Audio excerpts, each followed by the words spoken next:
Diálogos con la ciencia.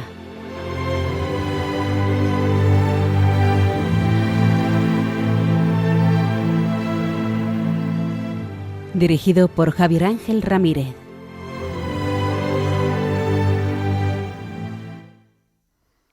Buenas noches, estamos en Diálogos con la Ciencia, el programa para ti, que sabes que la verdad existe y la buscas. En Radio María, gracias a Dios, todos los viernes en sus 2 primeras horas. Dedico este programa y voy a dedicar unos cuantos programas a Sílvia Flotats i Giner. Si ustedes quieren saber quién es, escuchen el programa de la semana pasada, donde al principio del programa lo explico. Esta semana he estado reflexionando mucho como consecuencia de su muerte la semana pasada y he llegado a muchas conclusiones que les iré contando. Una de ellas es que todos vamos a ser creyentes. Hay 2 momentos para ser creyentes: ahora, antes de la muerte, o después de morir. Pero todos vamos a ser creyentes. ¿Por qué? Porque cuando muramos todos vemos clarísimo lo que hay. O sea que creyentes vamos a ser. Mejor serlo cuanto antes. Tengo muchas reflexiones. Por ejemplo, también he reflexionado mucho sobre el momento en el que vivimos. Es un momento importantísimo. Está aumentando mucho la fe en los jóvenes. Aprovechen la tecnología, aprovechen la inteligencia artificial, aprovechen las redes sociales, porque nuestra fe es muy lógica. Y las ideologías de hoy en día, la mayoría de ellas son completamente anticientíficas y antilógicas. Por lo tanto, aprovechemos, porque la verdad nos hará ser libres y la verdad nos llevará a nuestra fe. Hoy hablaremos sobre lógica y sobre falacias. En la entrevista de la semana les va a encantar. Pero antes quiero dedicarle a Sílvia Flotats esta canción.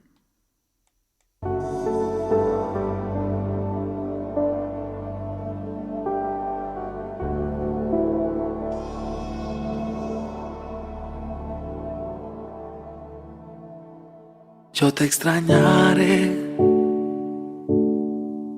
tenlo por seguro.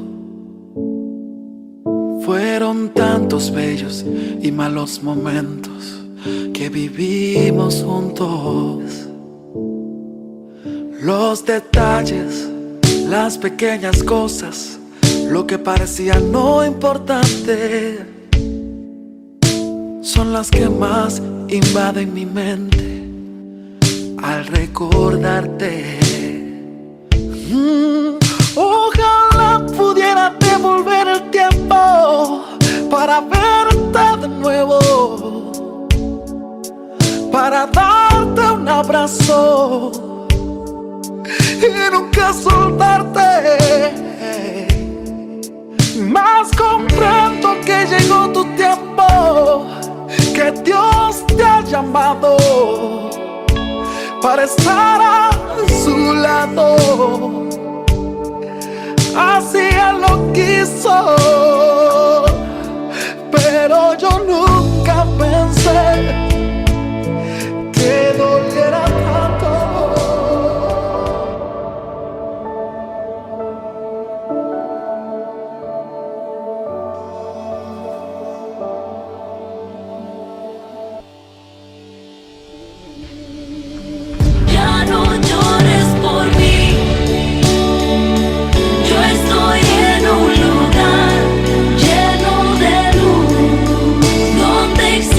Paz.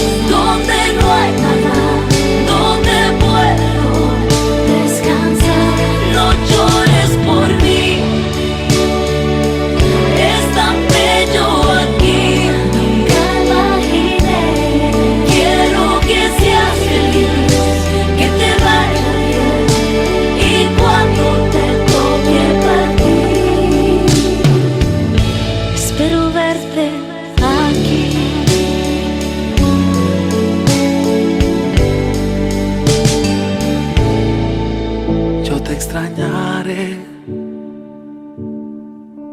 tenlo por seguro.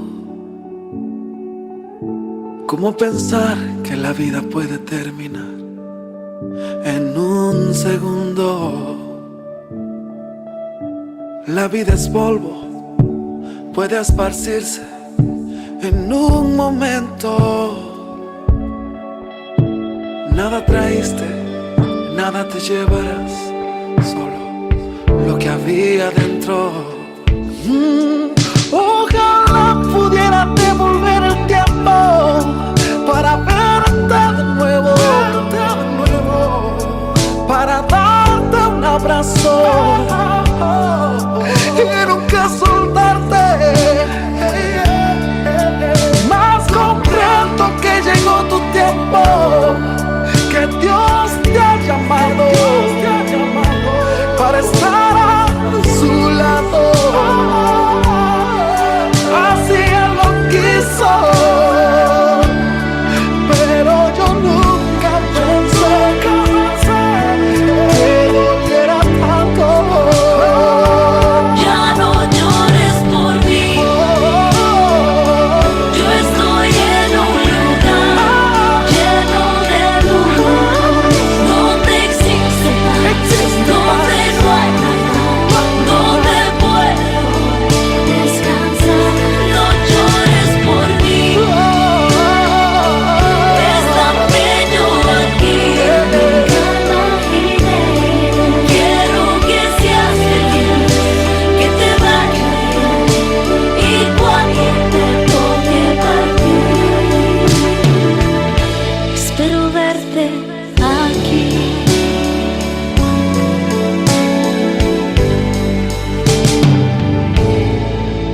Yo te extrañaré, tenlo por seguro.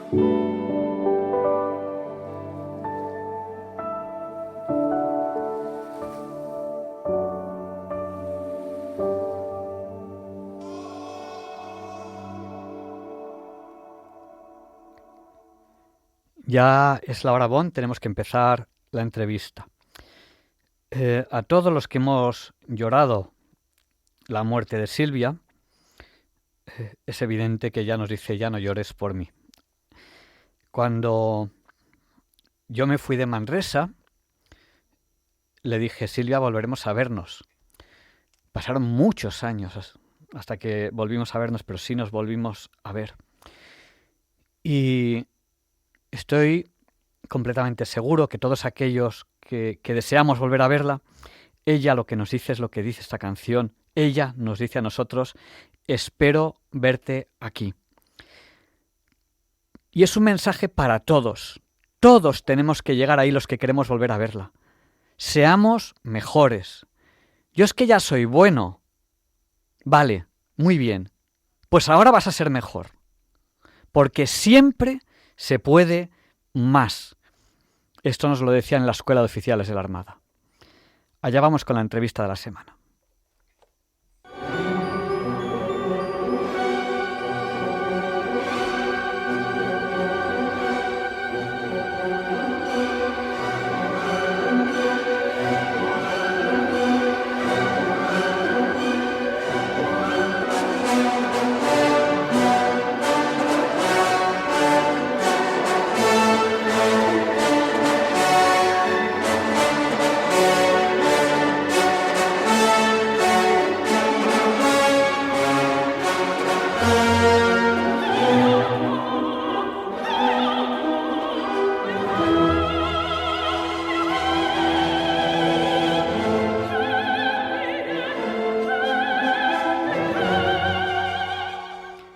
Saben ustedes bien que esta es la sintonía con la que presentamos la entrevista de la semana. Antes de empezar con la entrevista, algunos oyentes me estaban preguntando a través del WhatsApp de Diálogos con la Ciencia, que se lo recuerdo, es el del 8, recuerden que 8 por 8 es 64, nuestro WhatsApp es el 649888871, sí, son 4 ochos y 7 y 1 también es 8. ¿Cómo se llamaba esta canción? Bueno, pues esta canción, que la pueden ustedes encontrar en YouTube, se llama Yo te extrañaré. Con que pongan eso ya la encontrarán, pero si no, pues pongan Yo te extrañaré. El grupo se llama Tercer Cielo. Y bueno, espero que les guste y que les toque tanto como a mí. ¿A quién tenemos hoy aquí al teléfono? Pues tenemos aquí al teléfono para entrevistarle en directo a Eusebio Alonso Chacón. Él es licenciado en Ciencias Físicas, ha dedicado su vida laboral a la ingeniería de desarrollo de sistemas y con él hoy vamos a hablar de falacias tipo y mentiras en el razonamiento crítico. Recomendamos escuchar, cojan papel, cojan bolígrafo, el podcast del pasado 13 de marzo, pues con el mismo entrevistado hablamos de pensamiento crítico, muy relacionado con el tema de hoy. Buenas noches, Eusebio. Buenas noches a ti, Javier, y a toda la audiencia. ¿Por dónde empezamos? Quizás recordando un poquito lo que dijimos el 13 de marzo sobre pensamiento crítico, así brevemente, porque tienen el podcast, o sea, los oyentes pueden escuchar el podcast. Sí, me parece bien, pero bueno, digamos que se pueden dar algunas claves, pues para poder encajar a continuación la descripción de las falacias tipo, que es el objeto de la charla de hoy. Pues en la anterior charla hablamos de lo que es el pensamiento crítico. El pensamiento crítico se define como la capacidad de analizar la información y argumentos que recibimos de una manera lógica y objetiva, es decir, sin sesgo, evaluando los detalles y finalmente creando un criterio propio lo más objetivo posible. Contamos también que para qué servía el pensamiento crítico. El pensamiento crítico sirve para separar la información considerada como veraz de aquella que no está adecuadamente argumentada y que por sensatez habría que descartar. Hablamos también de lo que llamábamos el cerebro triuno, que divide el encéfalo humano en tres estructuras evolutivas. El cerebro reptiliano, que se encarga de la supervivencia y la regulación física; el cerebro emocional, que gestiona las emociones como la alegría, el miedo, la ira; también la memoria, la motivación y el comportamiento social; y por último el cerebro racional, que se encarga del pensamiento lógico, la planificación, el lenguaje, la creatividad y la toma de decisiones conscientes. Cuando se produce un conflicto entre el cerebro emocional y el racional, surge lo que los psicólogos denominan disonancia cognitiva. Para desgracia, digamos, el que suele ganar la disputa es el cerebro emocional. El racional, digamos, suele perder estas disputas casi siempre.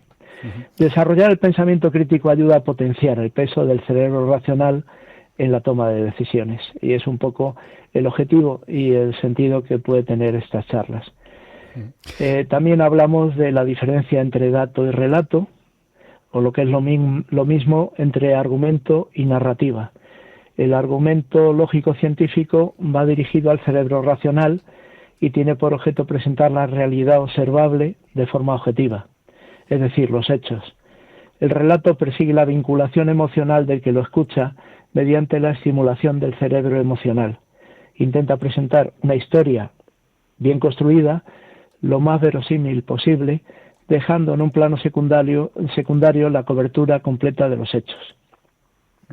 Hablamos de tipos de razonamiento. Voy a ser breve por no quitarle tiempo a la charla de hoy. Claro, porque hoy vamos a hablar de falacias tipo, y de todas maneras, los oyentes les recordamos que cojan papel, cojan bolígrafo, que pueden escuchar durante la semana el podcast del pasado 13 de marzo. Y discúlpame que te he cortado, continúa. Sí, va a ser, digamos, bastante breve. He subrayado un poco las claves de la charla anterior. Hablamos de tipo de razonamiento deductivo, de razonamiento inductivo. Hablamos de lo que son las condiciones necesarias y suficientes que se aplican en matemáticas y en lógica, y que tienen, mucha importancia también en la identificación de falacias y en la resolución de estas. También hablamos de los conceptos de correlación y causalidad. Dijimos que la correlación es condición necesaria para la causalidad, pero no es condición suficiente. Hablamos también del método de reducción al absurdo, pues para encontrar, digamos, la verdad ante una dicotomía.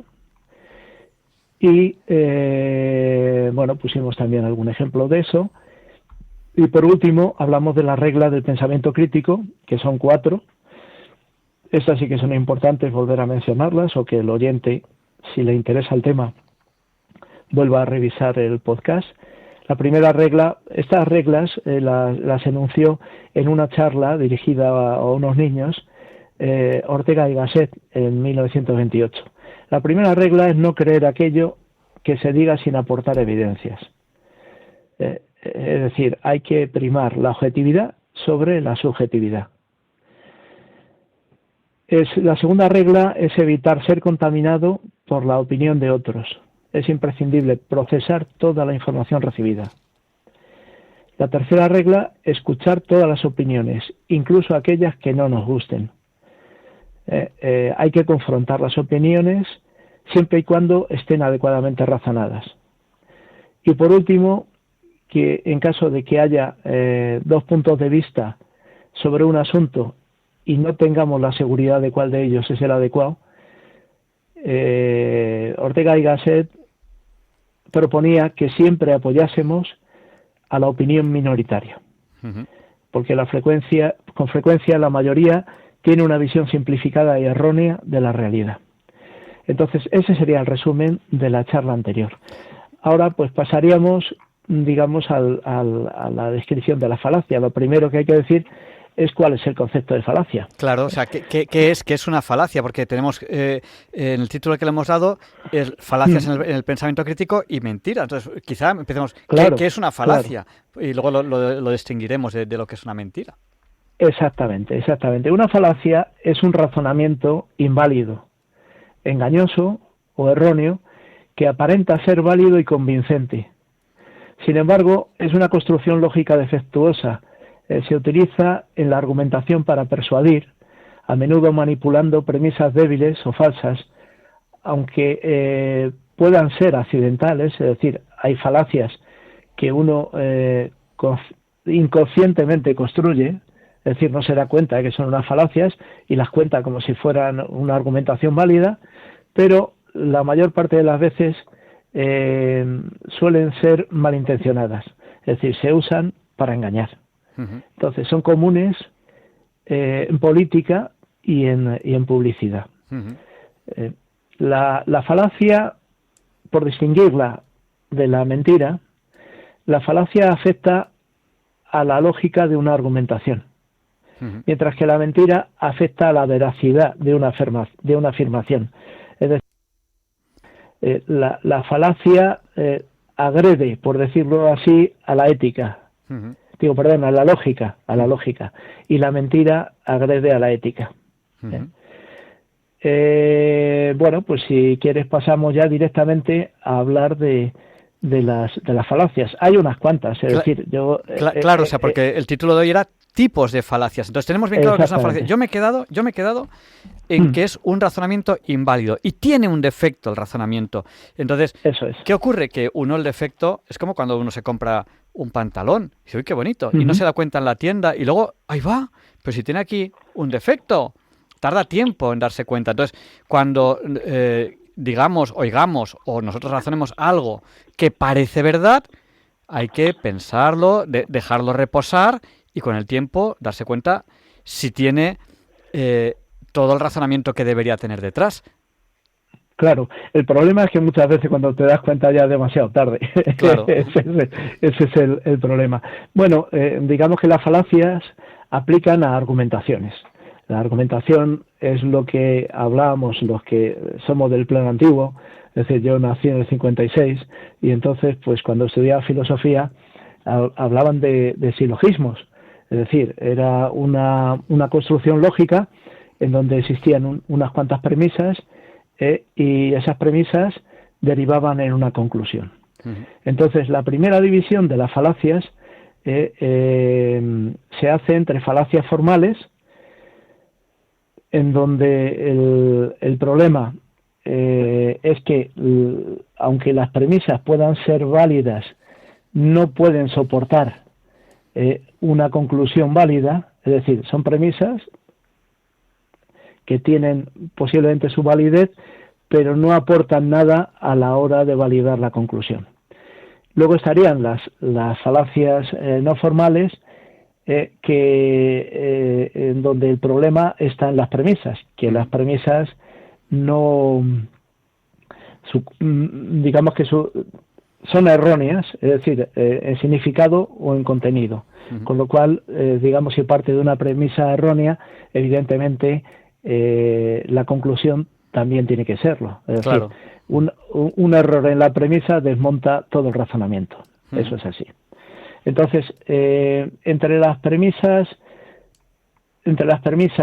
formales, es decir, las que afectan a la conclusión, pues hay una de ellas que se llama las falsas premisas, es decir, premisas que no permiten soportar una conclusión porque la premisa de por sí ya es falsa. Por ejemplo, un ejemplo que es muy tonto, pero en fin, digamos es un ejemplo relacionado con este tipo de falacia. Los perros tienen miedo de las alturas. En consecuencia, los perros no pueden volar. Evidentemente no tiene ninguna relación el hecho de que los perros puedan tener miedo de las alturas con que no puedan volar. No hay una conexión lógica que permita validar la conclusión. Falacia del hombre enmascarado.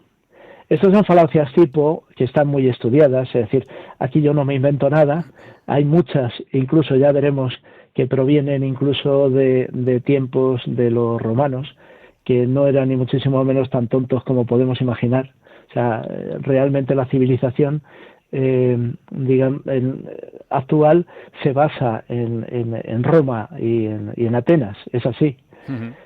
Por ejemplo, la falacia del hombre enmascarado es una falacia en donde se presentan dos cosas que tienen una diferencia, y entonces esa diferencia, pues digamos, al que enuncia la falacia, le permite decir que son cosas diferentes, aunque en realidad no lo sean. Puede ser una diferencia solo, por ejemplo, pues a lo mejor de vestimenta, de atuendo, de lo que sea, ¿no? La premisa sería: conozco a Pedro, dice, este señor que lleva una máscara no le conozco, en consecuencia Pedro no puede ser este señor. También parece una cosa un poco estúpida, pero evidentemente es un ejemplo de la falacia de hombre enmascarado.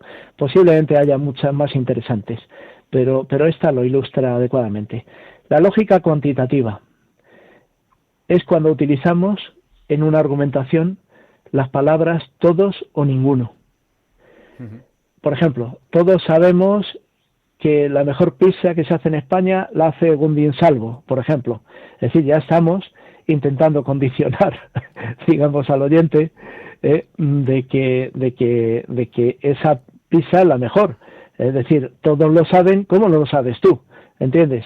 Es una falacia que intenta predisponer al que escucha, digamos, a aceptar una premisa que no tiene fundamento alguno, porque no hay justificación.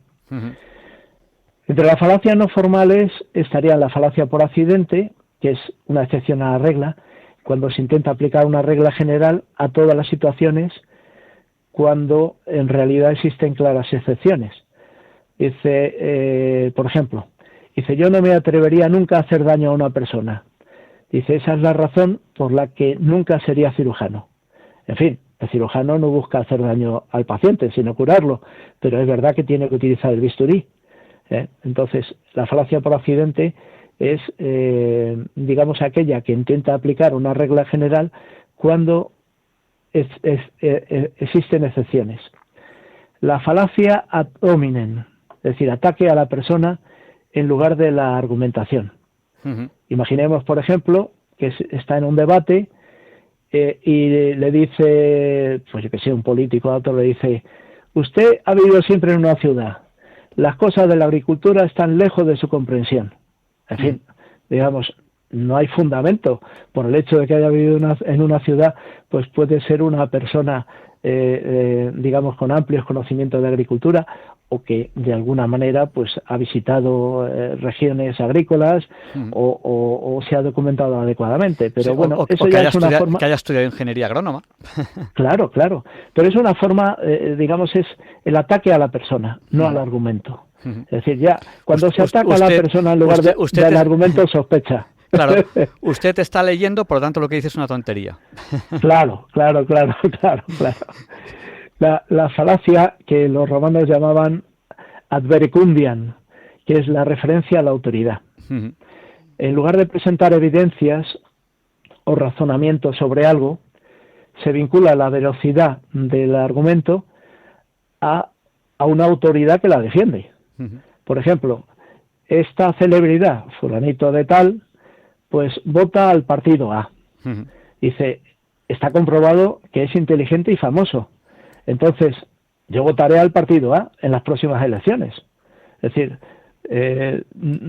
aunque pueda parecer un poco, digamos, simple, yo estoy convencido que hay gente que seguía por eso.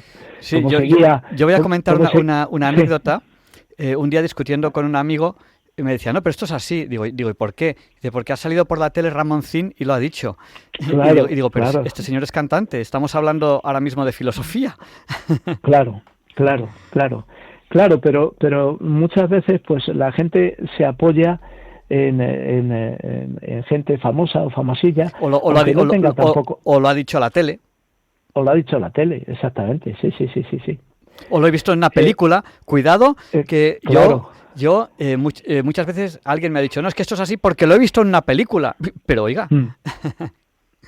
Sí. La siguiente falacia, sí, perdona, discúlpame. No, perdona que te he cortado yo. Sí. No. A ver, la siguiente falacia es la falacia ad ignorantiam, es decir, la llamada la ignorancia. Dice, se da por bueno un argumento al no haber evidencia de que es falso. Es decir, la Tierra se consideró plana mientras no se probó que era una esfera. O, por ejemplo, pues el cambio climático de la Tierra, hay mucha gente que defiende que es exclusivamente debido a las actividades humanas, cuando pudiera ser que tuviera su influencia pues los ciclos solares, los cambios en la inclinación del eje de rotación de la Tierra, los cambios o las alteraciones de la órbita, en fin, hay tantas cosas que pueden alterar el clima de forma definitiva o de forma ocasional, que argumentar que el cambio climático obedece solo a las actividades humanas, a mi juicio es un poco atrevido. Y yo también diría que es un pelín prepotente, es un pelín que nos creamos demasiado. Sí, es decir, es que yo puedo mover el termostato de la Tierra. Bueno, eso es un poquito prepotente. Yo recuerdo una reunión de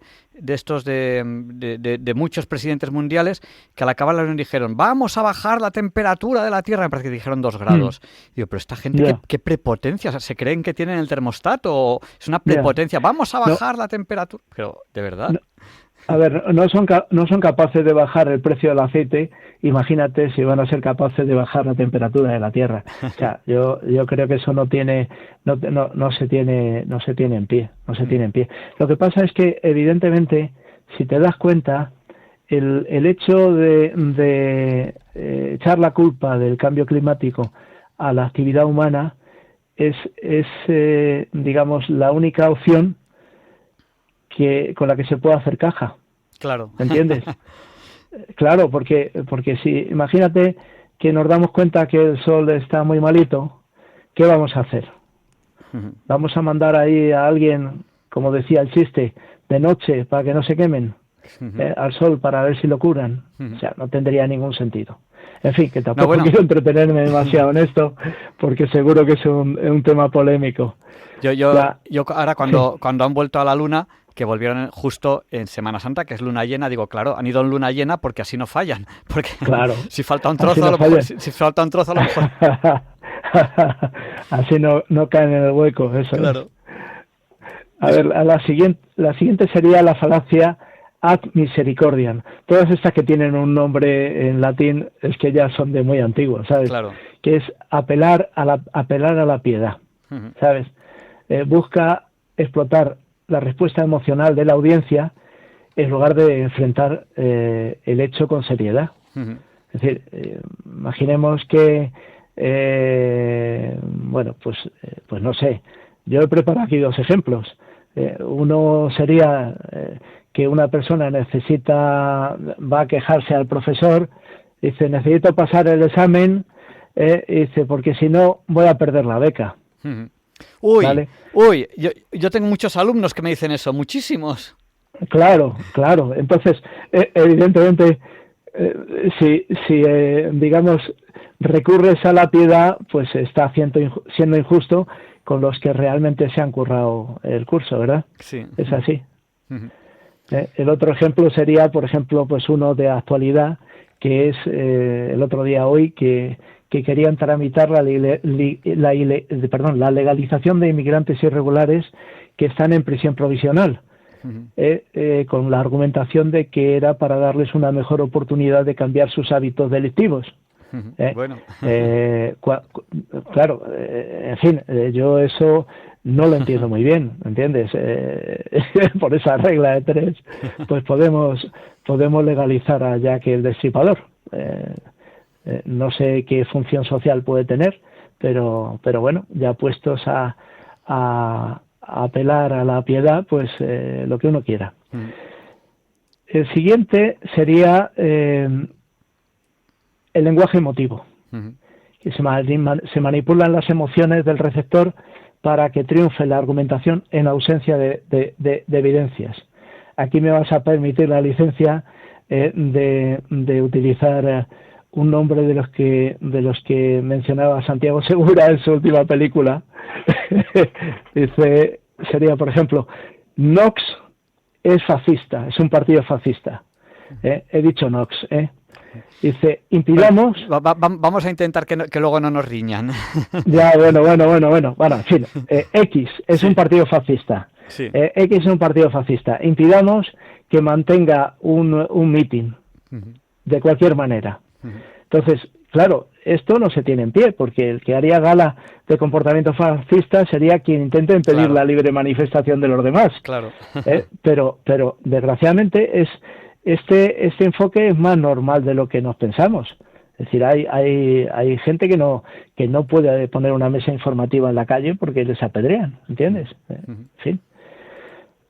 Siguiente sería, en fin, cuando te aburras me lo dices y hago un poco un resumen de lo que queda. Hay que hacer un poquito de resumen porque me gustaría dar paso a los oyentes. Sí. Bueno, intentaré ser rápido, Intentaré ser rápido.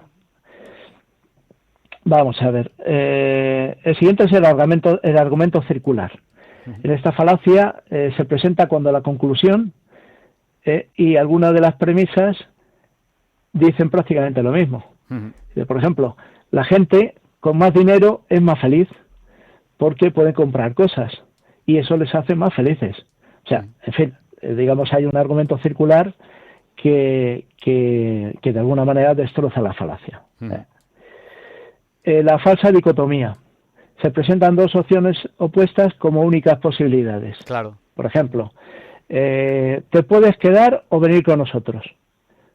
En fin, seguro que hay más opciones. Me puedo ir al cine solo o me puedo ir a visitar a mis padres, por ejemplo, ¿entiendes?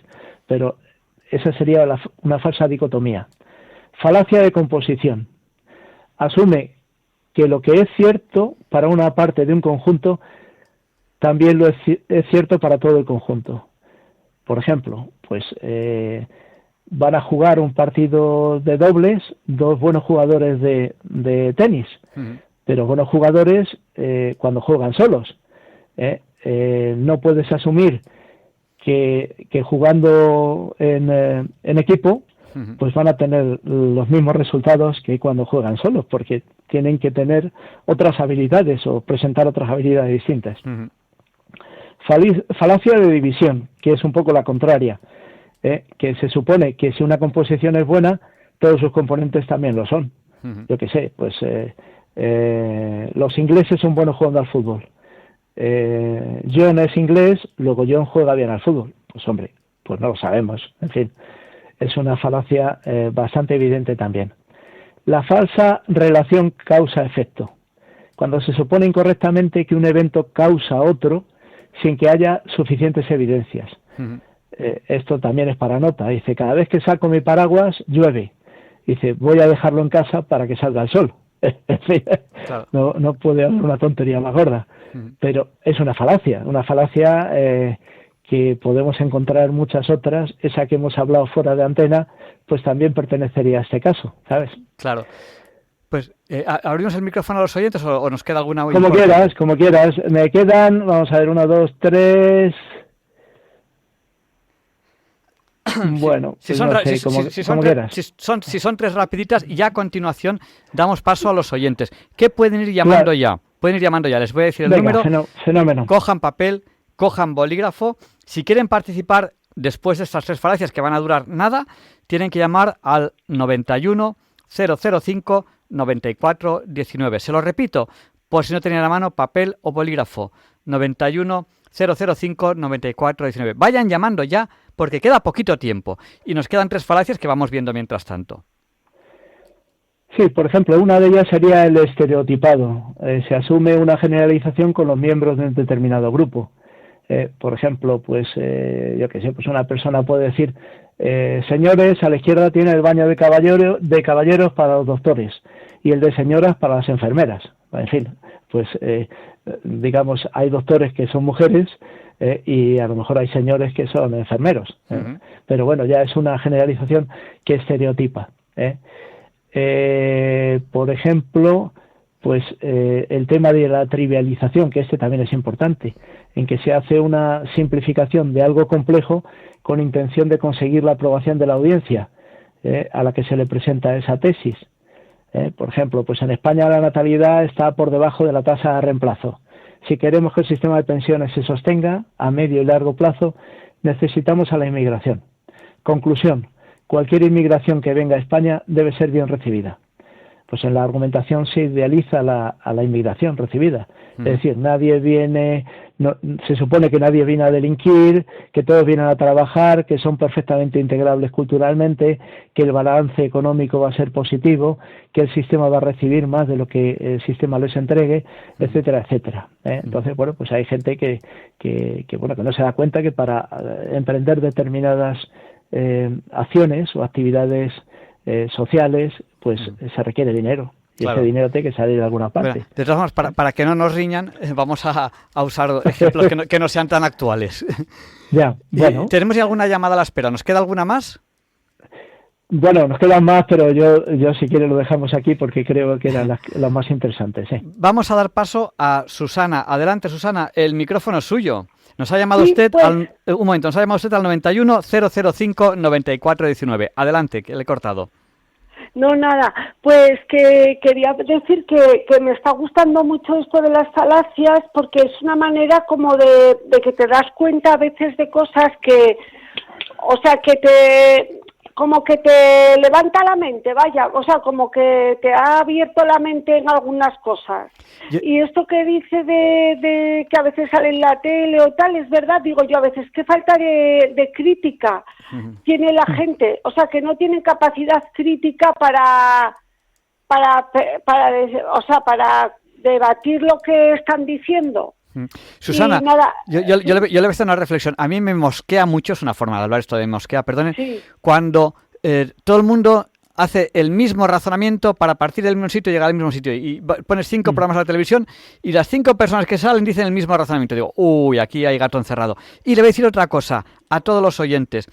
Practicando estas falacias, es decir, conociéndolas, es más fácil darse cuenta cuando te engañan. Y es importantísimo descubrir cuándo te engañan. Porque a que uno no quiere que le engañen, a que uno cuando descuelga el teléfono le dicen y le quieren engañar, a que uno no quiere que le engañen, pues ni por el teléfono ni en el resto de cosas de la vida real. Sí, así es. Pues que eso, que dándote cuenta de que existen estas falacias, pues eso, sí que es más fácil. Y luego nada, felicitar a R al cuadrado, que me da mucha gracia, Ruth Ramírez. Pues nada, Susana, muchas gracias.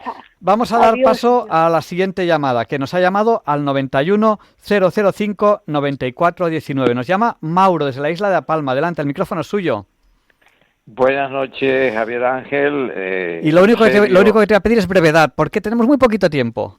Sí, la brevedad es lo que nos estás haciendo lúcido con este pensamiento crítico, donde el clamor popular potenciado por los algoritmos y las cámaras a menudo no suplantan la verdad. Y desde este punto de vista la pregunta para Eusebio Alonso es: esta persuasión engañosa, mucha persuasión engañosa, con imágenes de la IA en las redes, ¿no nos hace ser más cautelosos con la información recibida? Pues nada, le respondemos muy brevemente y damos paso a Antonio. Bueno, ¿qué le decimos a Mauro? Sí, vamos a ver, yo estoy absolutamente de acuerdo con usted. Vamos a ver, la inteligencia artificial es una herramienta, como es una herramienta una calculadora. Pero evidentemente no podemos dejarlo todo en manos de la inteligencia artificial, porque la inteligencia artificial también reacciona un poco obedeciendo unas consignas, y entonces pues en materia ideológica no puedes dejar las cosas en manos de la inteligencia artificial, porque te la puede colar igual que cualquier político. O sea, eso está clarísimo. Yo recuerdo, y ahora si me permitís que lo comente, yo recuerdo un programa fabuloso que al final se lo cargaron porque parece ser que no tenía mucho interés para los políticos. Los políticos son los que de alguna manera nos impiden que tengamos una formación en pensamiento crítico, porque les pondría las cosas mucho más difíciles. Entonces yo me acuerdo de un programa que seguramente los que tenemos una cierta edad nos acordamos de él, que es La Clave. La Clave, que fue un programa que al final se quitó de antena porque hubo un tema polémico. Era un programa de debate en donde se presentaba una película, lo llevaba José Luis Balbín, se presentaba una película y entonces pues la gente opinaba sin trabas, y era un programa de nivel porque la gente que daba su opinión la daba sin cortapisas. Parece ser que eso en un determinado momento pues sentó mal y desapareció, y no ha habido otro programa como ese nunca más. Es decir, en las tertulias televisivas normalmente cuando se habla de un tema nunca se invita a los protagonistas de ese tema, nunca. Y siempre pues aparece lo que decía Javier Ángel, la opinión sincronizada. Es decir, todos cuentan de principio a fin las mismas cosas. Sí, y luego hay otra cosa que también es muy importante, que lo decían el otro día y es muy importante. Hay que tener cuidado a quién hacemos caso. Vamos a invitar a la tertulia para que den su punto de vista sobre lo que ha ocurrido a la violada y al violador. Hombre, a ver, no están al mismo nivel, quiero decir. Cuando se ha demostrado que hay una violación, pues no están al mismo nivel. Vamos a dar paso a la siguiente llamada, que nos queda muy poquito tiempo, si te parece bien. Muy bien. Le damos paso a Antonio y le pedimos muchísima brevedad. Adelante, Antonio, el micrófono es suyo. Hola, buenas noches. Sí, voy a ser brevísimo. Solamente ya oí el programa anterior, me bajé el podcast y también me bajaré este. En lo que se está hablando de la falacia y de dar premisas, yo me gustaría aportar, aunque sea una breve aportación, que es la importancia que tiene el buen uso de la gramática. Porque, por ejemplo, el llamar a la televisión medio de comunicación no es cierto, es medio de difusión. Medio de comunicación es este que estoy usando con ustedes, como el teléfono en el que me pueden contestar. Pero en esos medios de difusión el receptor no puede intervenir. Entonces, eso que se tenga muy en cuenta, porque en definitiva podemos estar hablando incluso hasta de medios de formación de masas, es decir, un pensamiento masificador que elimina la individualidad del debate. Solamente eso. Muchas gracias, Antonio. Buenas noches, y sigo con vuestro programa. Buenas noches. Eusebio, tenemos que terminar la entrevista. Se nos ha ido un poquito el tiempo. Una conclusión, la que consideres oportuna. Bueno, pues la conclusión que yo considero oportuna es que evidentemente tenemos que mantener el acceso a todas las fuentes de información, todas las fuentes, incluso aquellas que nos dicen que no son fuentes oficiales, que son creadoras de bulo. Digamos, la independencia del pensamiento se basa en la diferencia de puntos de vista. claro, todos tienen que ser analizados convenientemente. Y como decía, digamos, una de las reglas de Ortega y Gasset del pensamiento crítico, no se debe apoyar nada o creer nada que no esté, digamos, presentado con evidencias. Uh-huh. Y eso para mí es lo fundamental. O sea, digamos, las redes sociales son una bendición, por mucho que las quieran, digamos, lógicamente. Desacreditar. y entrenar las falacias para darse cuenta cuando nos están mintiendo. Muchas gracias, Eusebio. Gracias a ti. Abrazo fuerte. Buenas noches. Un abrazo. Y a continuación, los papeles de Feliciano nos plantean que viene el Papa. ¿Qué tal, Javier Ángel? Ahora que estamos preparando con tanta ilusión la llegada de nuestro Papa León XIV a España, estarás conmigo que si ha habido un Papa viajero, ese ha sido el Papa Wojtyła. Bueno, San Juan Pablo II, 25 años de papado, el Papa de nuestra vida. Y totalmente de acuerdo, Feliciano. Creo que llegó a visitar más de 100 países, ¿puede ser? Pues mira, en concreto visitó 120 países, y alguno de ellos, como España, Estados Unidos, varias veces, y siempre levantando mucha expectación. Fue un hombre carismático y tuvo mucho peso en la geopolítica de la época. Nadie pone en duda su contribución al feliz desmoronamiento del opresivo régimen soviético. Creo que tú llegaste a conocer a Paloma Gómez Borrero. Ella viajaba en el séquito de Juan Pablo II y seguro que te ha contado muchísimas anécdotas. Paloma fue una extraordinaria periodista y una enorme persona. Y aunque transmitía una imagen, ¿verdad?, muy tradicional, pues fue una mujer cosmopolita, rompedora y muy avanzada a su tiempo. Fue la única mujer que iba en el séquito del Papa durante los 25 años que duró el papado de Wojtyła. Bueno, yo creo que todo un ejemplo para la profesión periodística y para el mundo en general. Fue una mujer muy creyente y, vamos, yo personalmente creo que todo el mundo le seguirá echando mucho de menos. Y bueno, y además Juan Pablo II la apreciaba mucho, Wojtyła refundó las Jornadas Mundiales de la Juventud y les dio un gran esplendor, las famosas JMJ, donde montaba unos multitudinarios festivales en los que el Papa pues se encontraba en su salsa. Puso mucho interés en aprender español y en la JMJ de Santiago de Compostela ya se desenvolvía con bastante soltura. Bueno, pues en Santiago de Compostela hicieron un espectáculo en formato musical donde los jóvenes pues mostraban sus preocupaciones y en un cuadro dedicado a la perniciosa atracción del dinero los bailarines cantaban ¡pasta! ¡Pasta! ¡Queremos pasta! Y pues entre saltos y contorsionándose ¡queremos pasta! Entonces el Papa estaba un poco intrigado, se dio vuelta y le dijo al cardenal: don Marcelo, ¿por qué le gusta tanto a estos chicos el espagueti? Yo todavía recuerdo su última visita a Madrid, la vigilia con la juventud en Cuatro Vientos. Eso fue una locura. Bueno, sí fue una locura. Más bueno, se hablaba de 1 millón de personas, que además ahí es real porque es muy fácil contarlos. El Papa se manejaba muy bien entre estas grandes multitudes. Fíjate que a los 2 años de la caída del muro de Berlín ya montó una JMJ en Czestochowa, en su Polonia natal. Acudieron más de 1,5 millones de jóvenes de todo el mundo. El régimen soviético ya se tambaleaba y Gorbachev en persona se comprometió a abrir las fronteras, cosa que le sentó muy mal a los rancios jerarcas comunistas. Y para colmo, también autorizó la presencia como fieles de 150 militares, nada menos que del Ejército Rojo, que además pues se reunieron con el Papa en una audiencia privada. Bueno, pues el Papa comenzó las jornadas de Czestochowa pues lanzando el típico saludo, ¿no?, a cada delegación en su idioma, y cuando llegó a España pues dijo lo de siempre, ¿no?, mis queridos amigos de España, y los chicos españoles pues empezaron todos a gritar ahí como locos, torero, torero, y el Papa muy sonriente respondió: pero cuánta gente de Toledo ha venido hoy, qué bonito es Toledo.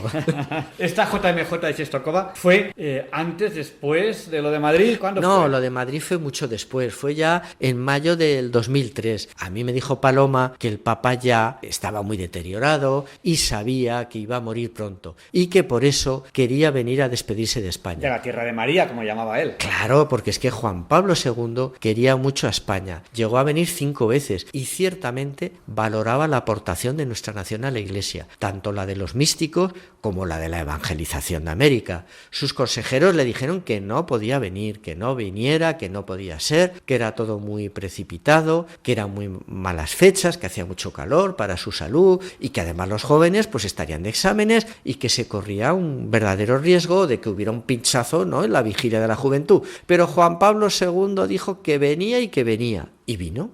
Solo 2 días, pero vino. Los jóvenes desbordaron la vigilia de Cuatro Vientos. Se contaron más de 1 millón de chicos allí. Y le volvieron a cantar, claro, lo de torero, torero. Y el Papa esta vez, con una gran sonrisa, dijo, ya sé que estos no son de Toledo. Oye, ¿y qué te contó Paloma del viaje a la Cuba de Fidel? Ese viaje tuvo que ser complicadillo. Bueno, pues mira, es que en general los dictadores reciben muy bien a las grandes personalidades, ¿eh? Pues oye, de alguna manera, pues esto los blanquea, ¿no?, ante la opinión pública. La llegada fue muy rara. Al pie del avión le esperaba Gabriel García Márquez, quien le dio un discurso de bienvenida terrorífico, ¿eh? Fue el típico discurso chorra, progre, poniendo a caldo a España y en especial a todos los católicos españoles. Bueno, el Papa aguantó el chaparrón ahí como quien oye llover, venga, y otra cosa. Castro rompió el protocolo y quiso ir a saludarlo enseguida, fue allí a la Nunciatura y estuvieron hablando rato y rato y rato. Se cayeron muy bien. Fidel le regaló un libro del padre Varela, que es un cura español muy querido en Cuba, pues luchó por la independencia. Y Castro le dijo al Papa, santidad, por este libro yo me he roto la cabeza. Y el Papa respondió, ¿y se ha hecho usted mucho daño? Paloma estuvo cenando con Gabriel García Márquez y lo encontró con mucha pelusilla del Papa, porque decía que Fidel le llamaba todas las noches por teléfono y desde que había llegado el Papa, pues que ya no le llamaba. Y dijo, bueno, pero hoy sí que me ha llamado. Y fíjate, me ha llamado nada menos que para invitarme a la misa de mañana. Pero ¿cómo voy a ir yo a una misa si están prohibidas en Cuba? Además con el Papa allí en la Plaza de la Revolución, la efigie del Che, Fidel, Raúl Castro, el gobierno. Pero bueno, eso va a ser una cosa de locos. Y Paloma insistió, no, tú vente mañana que verás algo extraordinario. El Papa no te defraudará y te va a impresionar. Y dijo Gabo, claro que iré, me lo manda Fidel como para no ir, ¿no? Entonces, 1 millón de personas se reunieron en la Plaza de la Revolución, cubanos que en general no habían asistido a una misa en toda su vida. En la homilía, el Papa comenzó tensionando la situación a lo Tarantino, y dijo, tenéis que buscar la libertad. Y ya se quedó ahí en silencio, ¿no? Imagínate, Javier Ángel, la situación, ¿no? Un silencio ahí, que no se movía una mosca en toda la plaza. Fidel, que empezaba ya a culear en su silla. Empezaron ya discretos rumores entre el público. Por las filas de atrás, algunos tímidos gritos de libertad, libertad, todos los pelotas del régimen allí en shock, en primera fila, sin saber qué hacer, porque claro, eran conscientes de que estaban ahí todas las cámaras de televisión, ¿no? Y que eso se veía por todo el mundo. Y entonces el Papa, que estaba alargando su pausa aposta, ¿no?, viendo cómo Fidel y sus turiferarios ya estaban razonablemente mortificados, continuó, tenéis que buscar la libertad, pero en la libertad queda Cristo. Entonces ya suspiros de alivio en la tribuna de autoridades. Por la noche, Paloma llamó a Gabo y le dijo, oye Gabo, ¿qué te ha parecido el Papa? ¿Tenía yo razón o no tenía yo razón? Y le dijo Gabo, claro que sí, cuánto me alegro de haber ido a la misa, qué hombre y qué manejo de los símbolos. Es verdad que el Papa rompía moldes, creo que también lo pillaron esquiando, bueno, ¿no? Es que esa fue muy buena, mira, el Papa era un magnífico esquiador. Y todo empezó cuando, siendo todavía cardenal, estuvo en Roma en un encuentro pues con jóvenes italianos, y el caso es que les estaba contando pues las diferencias de lo que era ser católico en la Iglesia de Polonia, bajo el yugo comunista, respecto a la romana, ¿no?, por de la democrática Italia, ¿no? Entonces les quiso gastar una broma y les dijo, por ejemplo, vamos a ver, ¿cuántos cardenales italianos esquían? Claro, yo se quedó y dijo, pues la verdad es que ninguno. Y dijo, pues en Polonia el 50% de los cardenales esquían. Hay que decir que en Polonia solo había 2 cardenales, el famoso Nijiński y él. El pobre Nijiński, la verdad es que no estaba para muchos trotes, así que solo esquiaba Wojtyła, el 50% de los cardenales. Al acabar el encuentro, pues algunos chicos pues le comentaron que eran profesores de esquí, que tenían un refugio en los Dolomitas y que les encantaría que fuera a esquiar con ellos. Y Wojtyła les dijo, oye, pues mira, tomo nota y mira, ya hablaremos y concretaremos fechas. Bueno, pues resulta que en el interín lo hicieron Papa. Claro, los chicos ya pensaron, bueno, lógicamente ya siendo Papa no irá a esquiar. Pero el recién nombrado Papa se encontraba en el Vaticano como un león enjaulado. Así que un día avisó a los chicos y se escapó de incógnito a esquiar. Todo iba muy bien hasta que en la cola del telesilla un esquiador que estaba delante del Papa pues comenzó a despotricar por lo despacio que iba la cola. Y el Papa, con esa voz tan honda que tenía, le dijo, si te aburres, calla y reza como hago yo. El señor se dio vuelta, dijo esa voz, dijo, pero si es el Papa. Y dice el Papa, ¡shh! calla, porque como digas algo ya no vamos a esquiar ni tú ni yo. No se sabe si el esquiador se fue de lengua o los servicios secretos italianos. El caso es que al presidente de la República, Sandro Pertini, le llegó la noticia de que el Papa estaba esquiando en los Dolomitas. El Vaticano, oye, a fin de cuentas es un estado independiente, por tanto el Papa estaba en Italia de visita. Entonces Pertini dejó todo y salió a toda prisa a los Dolomitas. Allá a pie de pista, ¿no? Y ya preguntó a los militares, a los escoltas, ¿pero dónde está el Papa? Y dice, mire, ese que está bajando allí es el Papa. Pertini se quedó impresionado, ¿no?, de ver un Papa esquiando con tanta soltura, que cuando llegó ya a la base, ¿no?, ya se abrazaron y le saludó. Y santidad, le he visto bajar la pista. ¿Pero qué bien esquía usted? Usted esquía como una mariposa. Curiosísimo, qué anécdotas. Bueno, el hecho es que Paloma Gómez Borrero fuera la única mujer en el séquito del Papa. ¿Le dio algún problema o cómo es? No tuvo ningún problema, pero sí que hay una anécdota muy graciosa en la gira del Papa por el África profunda, ¿no? A cada país que llegaban, pues Ghana, Mali, pues al pie del avión le esperaban 5 o 6 bigardos muy trajeados, guapos, guapísimos, y preguntaban por Madame Bouguereau. Y acá un poco asustada la primera vez, ¿no? ¿Qué pasa esto, no? No, venga con nosotros. Y se la llevan escoltada, y bueno, pues nada, iba ahí de un lado para otro y la atendían con mucha deferencia y mucha amabilidad. Claro, bueno, la primera vez se asustó un poco y tal, pero vio, ¿no?, que todo lo contrario, que le estaban dando ahí un trato muy preferente, ¿no? Llegan a otro país, bajan del avión y a pie de escalera, otros bigardos ahí guapísimos, todos trajeadísimos, Madame Bouguereau, y también se la llevan, y bueno, entonces ya claro, los compañeros, ¿no?, ya empezaron a tomar el pelo, pero Paloma, ¿qué les das? Pero Paloma, ¿qué haces? Bueno, pero claro, Paloma no entendía nada, ¿no?, porque le daban este trato tan preferente en todos los países africanos. Y al final de la gira llegaron al territorio de los Ashanti. Bueno, no solo se repitió la escena, sino que además le dijeron, nuestro rey quiere verle. Paloma, muy extrañada, pues allá que se fue. Bueno, el rey la recibió como las películas antiguas estas de Hollywood, ¿no?, con un gran boato, estaba sentado en su trono de oro, rodeado toda su corte, llenos de plumas, en fin, no se le podía tocar, no se le podía hablar, bueno, pues todas estas cosas, ¿no? Pero curiosamente el rey pues la atendió con mucho cariño y luego se fue con ella del bracete a la recepción papal. Bueno, imaginaos, Paloma no entendía nada, pero bueno, por lo menos pues la situación era agradable, ¿no? Y en la recepción, bueno, pues estuvo hablando ahí con un misionero español y que ya llevaba muchos años y le contó pues todo esto que le estaba pasando en todos los países y que ya no entendía nada. Entonces claro, el misionero se empezó a reír y dijo, pero ¿no te has enterado que van diciendo por ahí que tú eres la mujer del gran jefe blanco? ¡Qué curiosidad! Claro, le daban trato de primera dama del Vaticano. En fin, cuídate, Javier Ángel, que tú eres necesario mientras nosotros somos contingentes. Jóvenes chilenos, no tengáis miedo de mirarlo a Él. Mirad al Señor. ¿Qué veis? ¿Es solo un hombre sabio? No. Es más que eso. ¿Es un profeta? Sí. Pero es más aún. Es un reformador social, mucho más que un reformador, mucho más.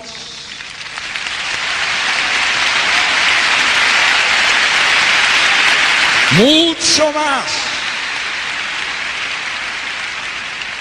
Mirad al Señor con ojos atentos y descubriréis en Él el rostro mismo de Dios. Jesús es la palabra que Dios tenía que decir al mundo.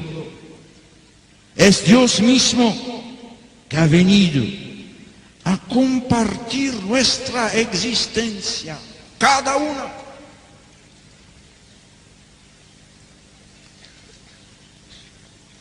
Al contacto de Jesús despunta la vida. Lejos de Él solo hay oscuridad y muerte. Vosotros tenéis sed de vida, ¿cuál? De vida eterna. De vida eterna. de vida eterna, buscarla y hallarla en quien no solo da la vida, sino en quien es la vida misma. Él.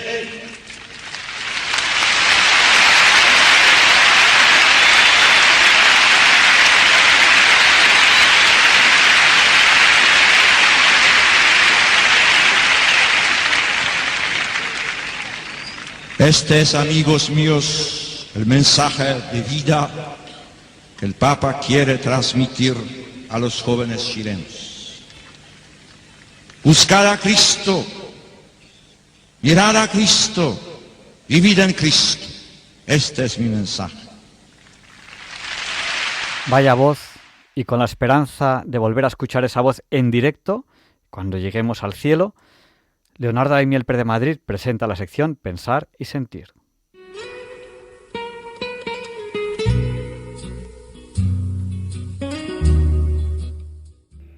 Buenas noches, queridos oyentes de Radio María. Una vez más, me alegro de estar aquí con ustedes. El texto que les voy a leer hoy en Pensar y Sentir lo ha escrito Javier María Prades López, sacerdote y teólogo en la Universidad de San Dámaso, de la cual ha sido rector unos 12 años, y lo ha titulado ¿A dónde va su humanidad? En este escrito, el autor reflexiona sobre el intenso desarrollo tecnológico y científico y las tendencias culturales y filosóficas que ese desarrollo va produciendo. En el texto utiliza el acrónimo NBIC, que representa la convergencia de 4 de las principales áreas científico-tecnológicas del siglo XXI: nanotecnología, biotecnología, informática y ciencias cognitivas, las cuales no operan de forma aislada, sino que se potencian mutuamente para transformar la producción, la salud, la sociedad y las capacidades humanas. Vamos ya con el texto de Javier María Prades, del cual les voy a leer un extracto.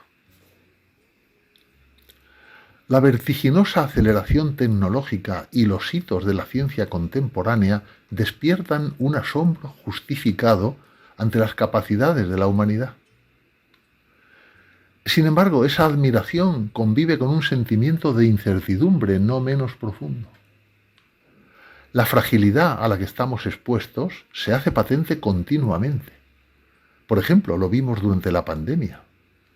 Lo vemos en las crisis ecológico-ambientales o ante los conflictos bélicos que presenciamos. Somos testigos de un desarrollo que exige un discernimiento ético y espiritual urgente para dilucidar en qué medida nos hallamos ante un progreso verdadero o frente a un retroceso imparable. A mediados del siglo XX, Martin Heidegger formuló una paradoja que hoy cobra una vigencia casi profética. Dijo que ninguna época ha sabido tanto y tan diversas cosas del hombre como la actual, pero tampoco ninguna época como la actual ha sabido menos qué es el hombre. El filósofo alemán no se limitaba a constatar un inconveniente, sino que veía en esta paradoja una oportunidad para pensar lo humano en todas sus dimensiones. Y a la misma tarea somos convocados en este primer tercio del siglo XXI. El desarrollo tecnocientífico ha dado alas a propuestas de humanidad aumentada que no se detienen ante la frontera de lo biológico o lo social. Tendencias culturales y filosóficas como el transhumanismo y el poshumanismo dominan ya el imaginario colectivo global. Los transhumanistas consideran que el hombre puede emplear la tecnología para superar por completo sus límites físicos, especialmente el envejecimiento y la propia muerte. Es una visión antropocéntrica unilateral y en cierto modo ingenuamente optimista que bordea la presunción. Por su parte, el poshumanismo es más sombrío. Critica el humanismo tradicional hasta rechazar la existencia de una forma humana que merezca ser custodiada en cuanto tal. Al enfatizar la cibernética y desdibujar la frontera entre lo humano y la máquina, el poshumanismo se muestra pesimista sobre nuestra condición concreta. Estas corrientes reflejan de algún modo una aspiración inconfundiblemente humana, que es el deseo de ir más allá, de alcanzar una plenitud intuida pero no poseída. Solo los humanos somos conscientes de nuestra finitud y por ello somos los únicos capaces de confrontarla con lo infinito, por muy distintas respuestas que se ofrezcan a esta tensión insoslayable.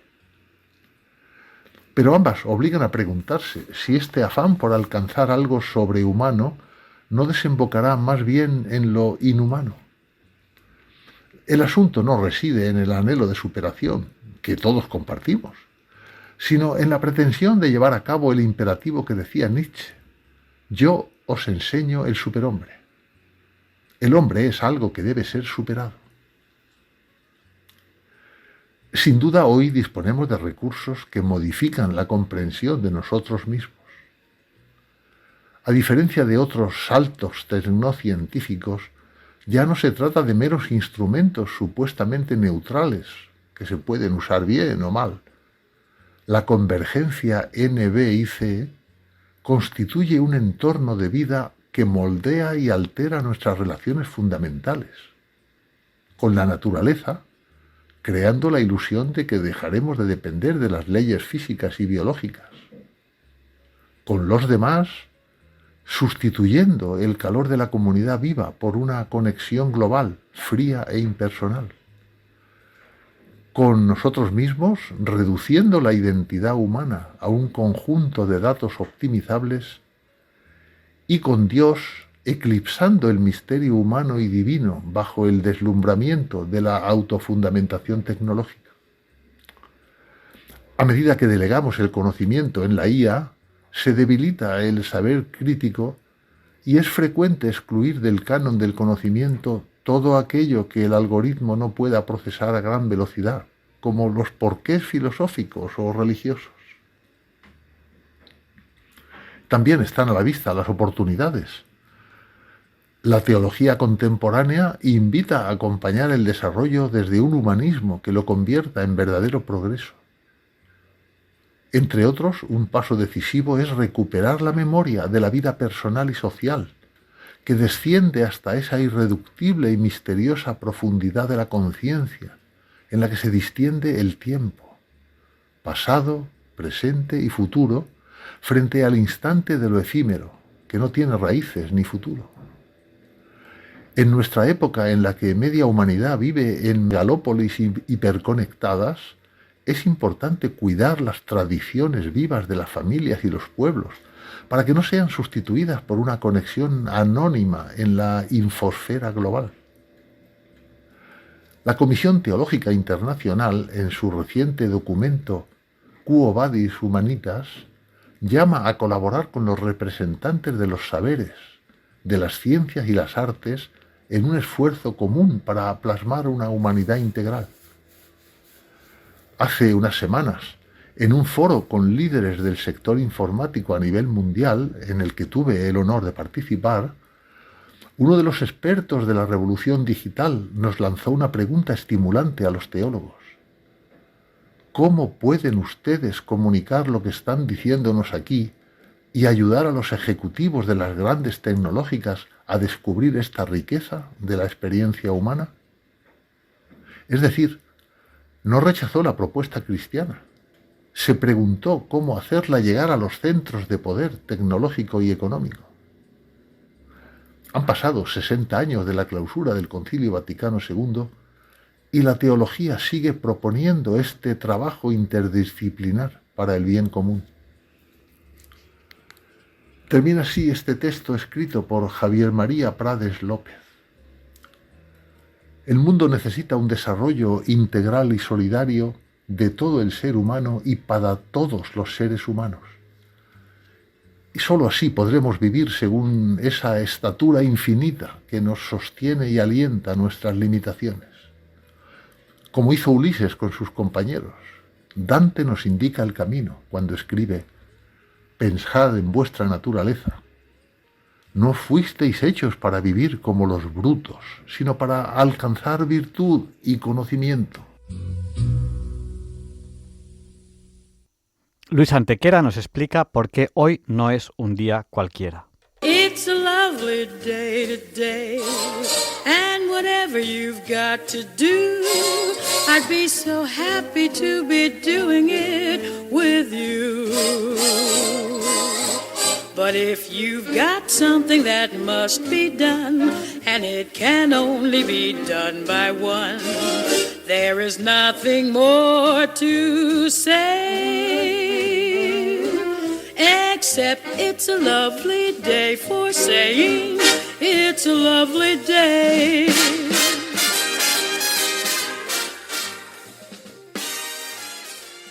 No, Javier Ángel, no, dilectos compañeros de Diálogos con la Ciencia, no, queridísimos oyentes de Radio María. Claro que no es un día cualquiera, ningún día es un día cualquiera. Y este 24 de abril que nos disponemos a comenzar ahora mismo, tampoco, porque en fecha tal, pero del año 1479 a.C., sube al trono de Egipto el faraón Tutmosis III de la dinastía 18, durante cuyo largo reinado de 34 años, Egipto alcanza su mayor extensión territorial, desde Siria y Chipre por el oeste hasta Nubia por el sur.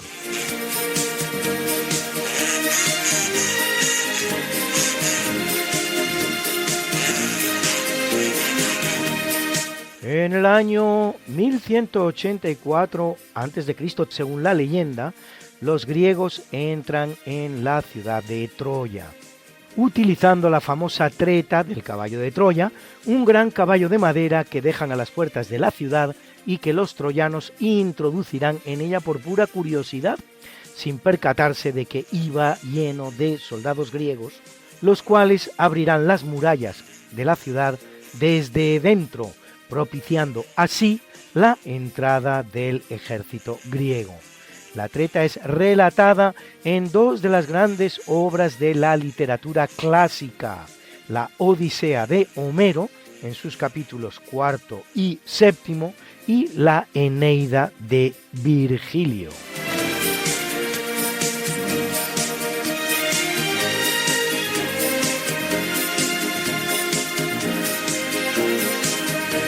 Corriendo el año de 387 después de Cristo, en Milán es bautizado Agustín de Hipona, uno de los grandes santos y doctores de la Iglesia, autor de obras fundamentales de la literatura cristiana como sus Confesiones o Las dos ciudades. Será obispo de Hipona durante 34 años, desde 396 hasta 430, en los que le es dado, justo en el momento de su muerte, contemplar el triste espectáculo de la caída de la ciudad en manos de los vándalos. Una leyenda medieval cuenta que caminando Agustín por la playa, mientras intentaba comprender el misterio de la Santísima Trinidad, se encontró a un niño que cogía agua del mar y la introducía en un hoyo que había hecho en la playa. Acercándose Agustín a él, el niño le explicó que quería meter todo el agua del mar en dicho hoyo, a lo que Agustín le respondería: «Pero eso es imposible, chaval», contestándole el niño: «Pues más difícil será para ti resolver el misterio de la Santísima Trinidad en el que te andas barruntando». Se trataba, en la leyenda, del mismísimo niño Jesús.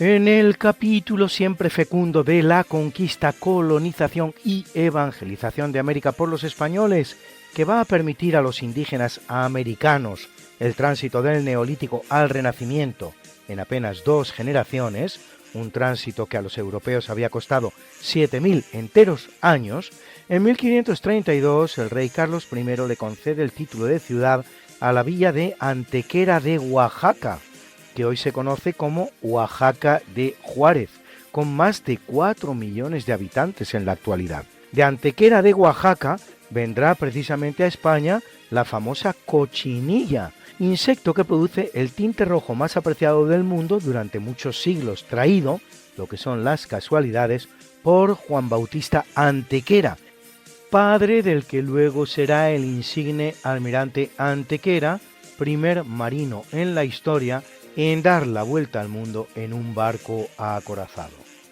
Juan Bautista Antequera la intenta primero aclimatar en Cádiz y ante el fracaso en Canarias después, donde sí lo conseguirá, constituyendo a partir de ese momento la principal industria de las islas durante los siglos XIX y buena parte del XX.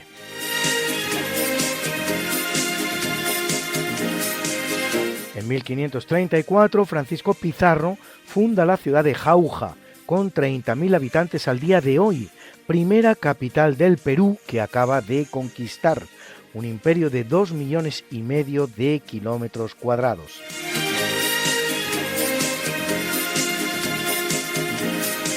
En 1541, Lucas Martínez Vegaso funda la Villa San Marcos de Arica en Perú, con 250.000 habitantes actualmente. En el año 1547, en el marco de las guerras de religión que suscita en Europa la reforma del monje alemán Agustino Lutero, la cual acabará produciendo la lamentable separación de tantas iglesias germánicas de la comunión con Roma, tiene lugar la batalla de Mühlberg, en la que el emperador Carlos V, Carlos I de España, vence a los ejércitos de la Liga de Esmalcalda, que dirigen los príncipes protestantes Juan Federico I de Sajonia y Felipe I de Hesse.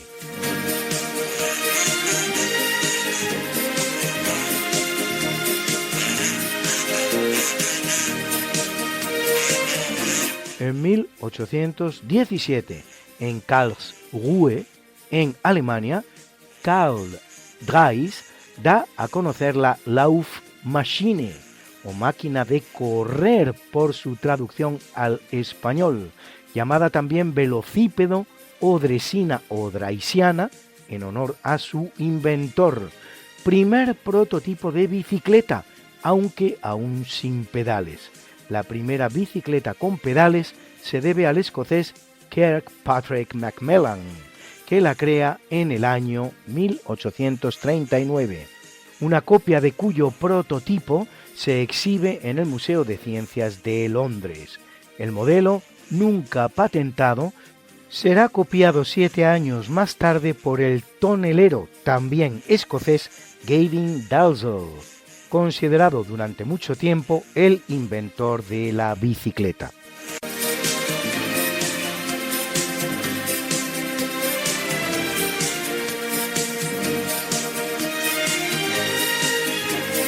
En 1932, el aviador español Fernando Rein Loring sale de Madrid para realizar a bordo de la avioneta llamada La Pepa el primer viaje a Manila en avioneta civil que consumará con éxito, eso sí, en 12 etapas.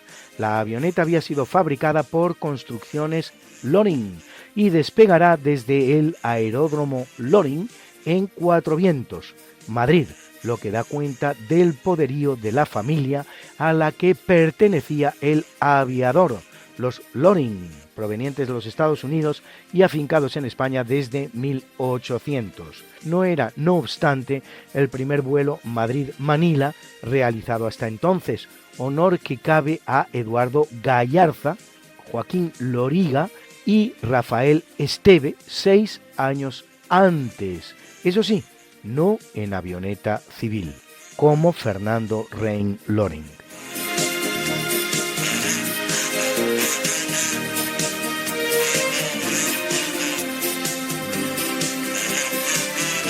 En 1982, la canción Ein bisschen Frieden, un poco de paz, de Nicole, gana para Alemania la 27 edición del Festival de la Canción de Eurovisión.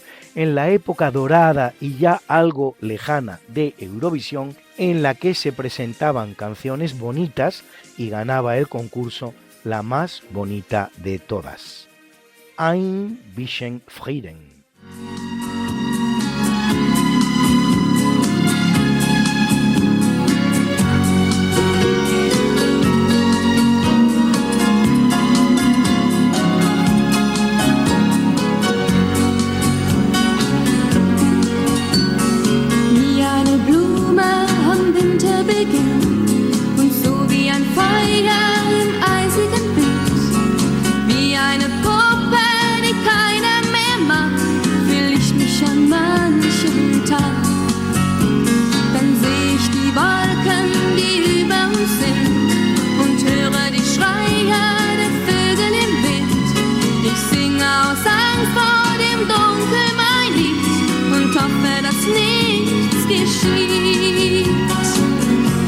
Ein bisschen Frieden, ein bisschen Sonne für diese Erde, auf der wir wohnen.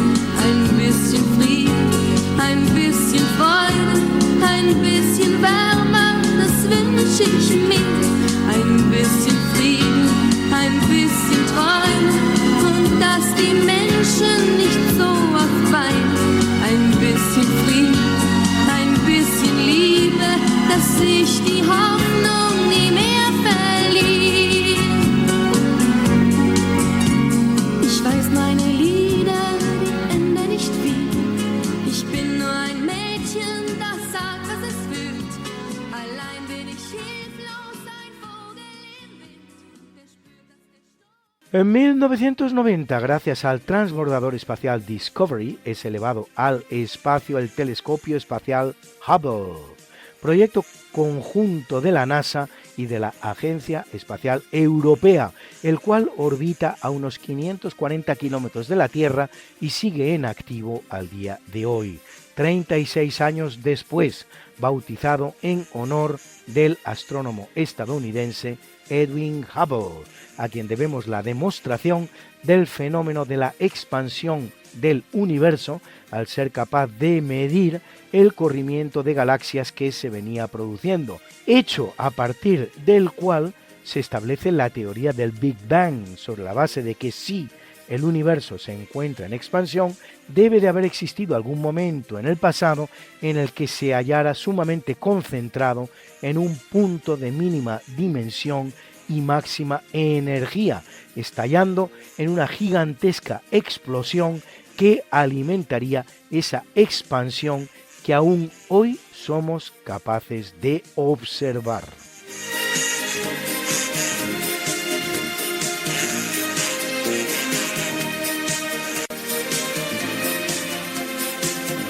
Y en el año 2005, Joseph Ratzinger, más conocido como Benedicto XVI, es electo vicentésimo 65º Papa de la Iglesia Católica, que lo es 8 años, los que van del 2005 al 2013.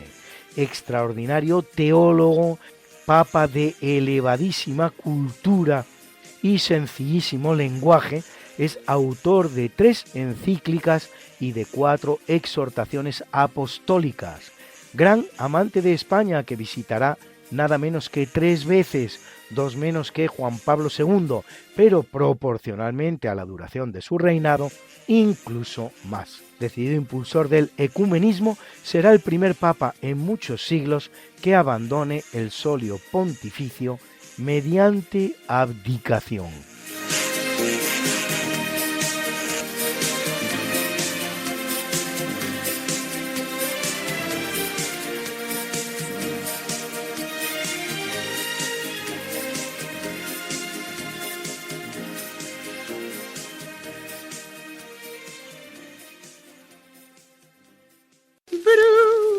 Bruna, nació María y está en la cuna, nació de día, tendrá fortuna, bordará la madre su vestido largo y entrará a la fiesta con un traje blanco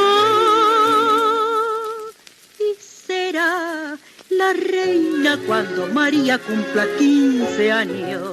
Te llamaremos ojos, Negra María, Negra María, que abriste los ojos en carnaval. En el capítulo del natalicio, en el año 1787 ve la luz Mateo Orfila, científico español reconocido como padre de la toxicología científica, que tras estudiar en París lleva a cabo su carrera científica en Francia, donde escribe una decena de obras, entre las cuales las importantísimas Traité des poisons, Tratado sobre los venenos, y Éléments de chimie médicale, Elementos de química médica. Es el fundador del Museo de Anatomía Patológica o Museo Dupuytren de París y curiosamente desarrolló también una carrera musical de mediana importancia.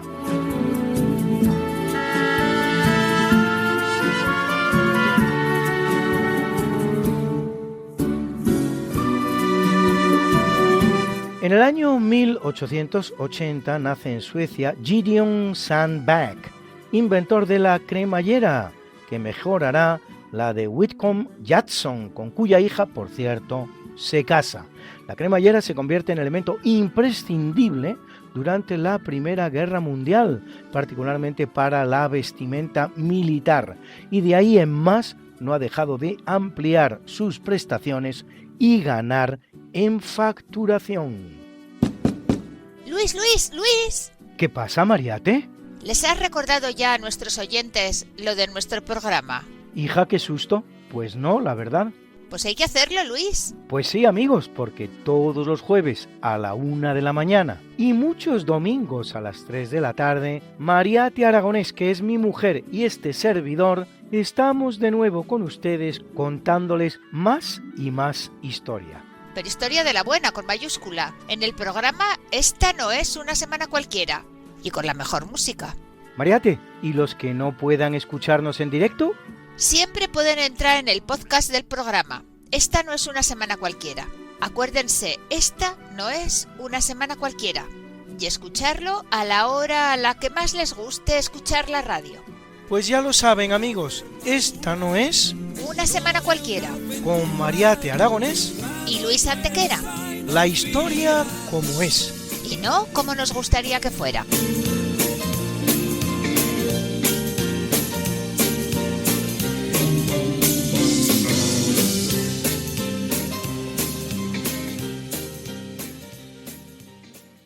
Y en 1903 nace José Antonio Primo de Rivera, político español, hijo del general Miguel Primo de Rivera, que en 1923 implanta la que se da en llamar dictadura de Primo, o dictadura de Primo de Rivera, la cual dura ya hasta la implantación de la Segunda República en 1931. Precisamente en el marco de dicha república, en 1933, José Antonio funda el partido Falange Española y hasta llega a ser elegido diputado, pero ojo, no bajo las siglas de Falange, sino de las del Partido Conservador Gaditano, por nombre Unión Agraria y Ciudadana. El 14 de marzo es detenido en Madrid por posesión ilícita de armas y el 5 de junio trasladado a la cárcel de Alicante, ciudad en la que será juzgado y condenado a muerte, una condena que se ejecuta por fusilamiento el 20 de noviembre de 1936.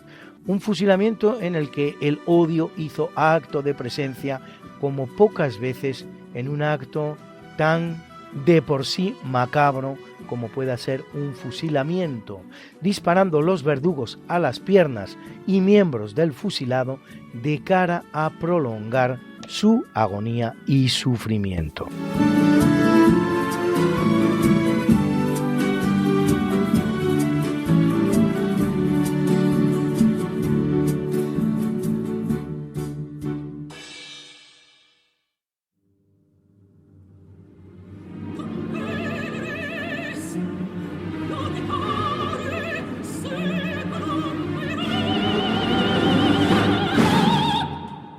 En el capítulo del obituario es un día aciago para los escritores de todas las épocas, pues en el año 1479 muere Jorge Manrique, poeta español, autor de sus coplas a la muerte de su padre, el maestre Don Rodrigo, y de otros 48 poemas. En 1731 lo hace el inglés Daniel Defoe, periodista, poeta y escritor, autor de la célebre novela Robinson Crusoe, basada en la vida del marino Alexander Selkirk, abandonado en una isla del archipiélago Juan Fernández frente a Chile. Tal es lo que dice una versión de los hechos, si bien más parece que el verdadero inspirador de la historia es el navegante español Pedro Serrano, que naufragara en un atolón del Caribe en 1526, en el que sobreviviera en completa soledad durante 8 años, alimentándose solo de tortugas y encendiendo fuego con corales.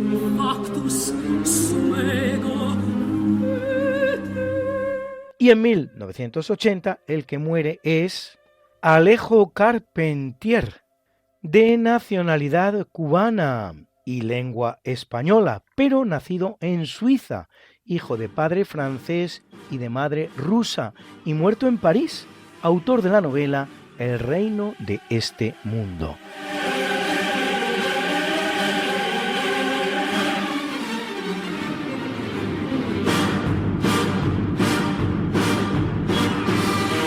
Y muchos científicos mueren también en tal fecha como la de hoy.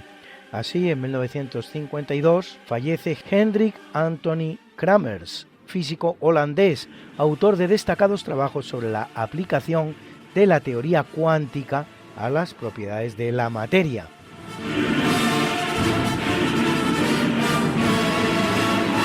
En 1960 lo hace el alemán Max von Laue, Nobel de Física en 1914 por sus trabajos en cristalografía de rayos X, técnica para el análisis de materiales basada en el fenómeno de difracción de los rayos X por sólidos en estado cristalino.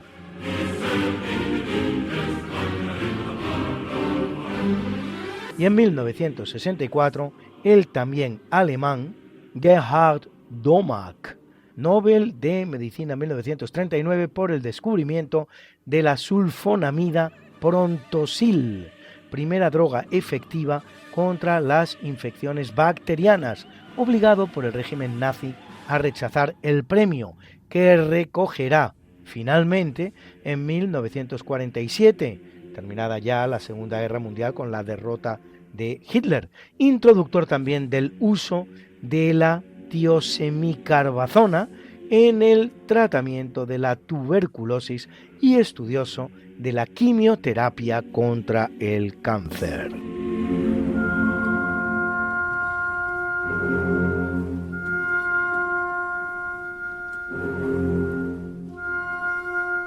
Y pasa al otro barrio en el año 1967 el cosmonauta soviético Vladimir Komarov, primer ser humano que muere en el transcurso de una misión espacial, cuando la nave espacial Soyuz 1 se enreda en sus paracaídas durante el intento de aterrizaje y termina cayendo a tierra a plomo.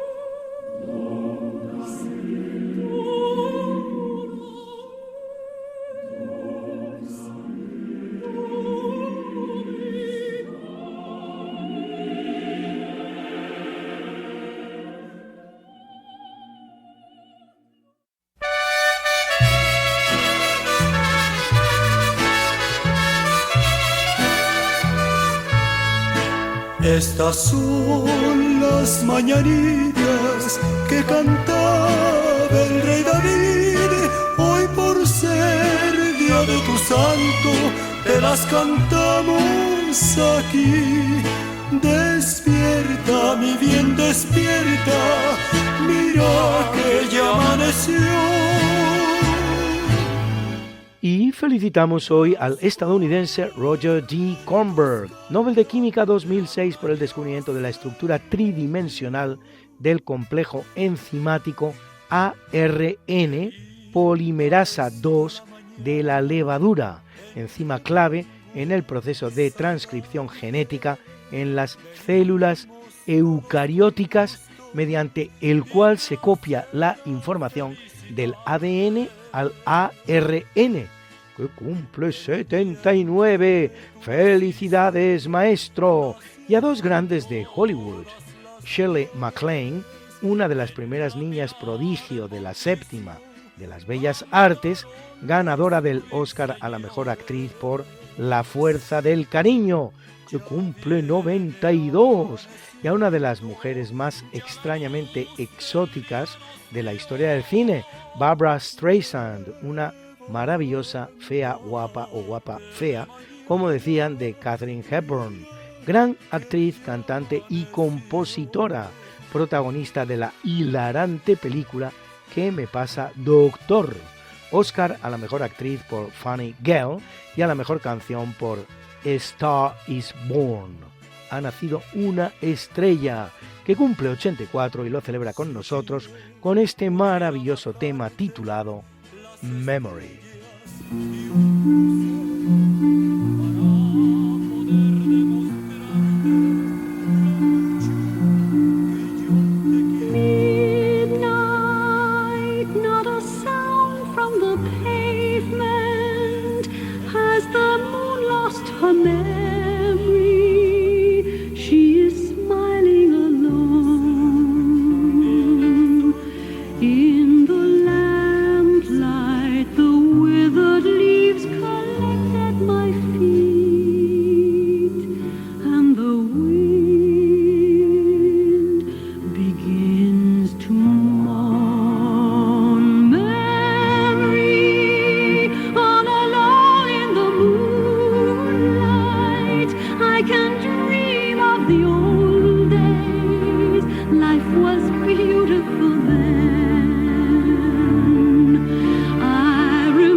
Y al diseñador de moda francés Jean-Paul Gaultier, que cumple 74, y al gran tenista español del precioso pueblecito manchego de Villanueva de los Infantes, Fernando Luna, que cumple 68. A cantar.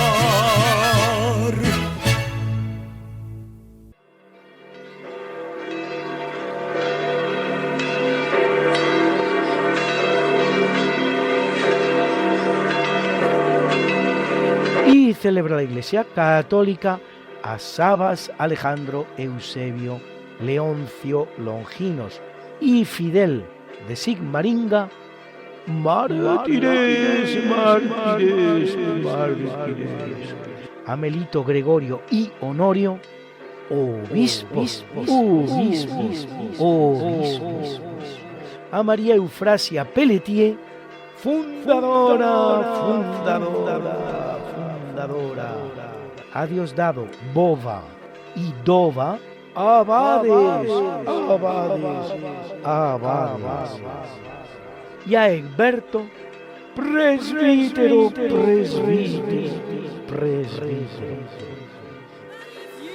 Something that must be done, and it can only be done by one. There is nothing more to say, except it's a lovely day for saying it's a lovely day.